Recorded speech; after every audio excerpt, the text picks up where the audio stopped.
आता कमीपणा घेण्यातच सुख वाटतं. माझं चुकलं बोलून शांतपणे हसत माघारी फिरण्यात आनंद वाटतो. कुणाशी वाद घालत बसण्यात मजाच उरली नाही. पहिल्यासारखं भले हारलो तरी चालेल, पण एकाच विषयावर तोंडाला फेस येईपर्यंत तासनतास चर्चा आता करू वाटत नाही. आपलं म्हणणं समोरच्याला पटवून देण्यापेक्षा 2 पावलं मागे येण्यात शहाणपणा वाटतो. लोक आपल्याला चुकीचं समजतील याचंही काहीच वाटत नाही.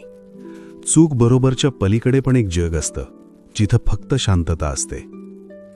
आधी दुनिया खूप पुढे चाललीये, लोक फार वेगानं धावत आहेत. आपण या सगळ्यात मागे राहू याची भीती वाटायची, टेन्शन यायचं. पण आता सावकाश चालणंच योग्य वाटतं.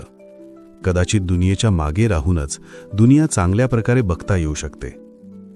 आता पुढे जाणाऱ्याला वाट करून द्यायची आणि आपण आपल्या वाटेवर एका बाजूला निवांत चालत राहायचं. वाटेत सुखदुःख मिळतील, हसायचं, रडायचं आणि चालत राहायचं. आपण बरं आणि आपलं आयुष्य बरं.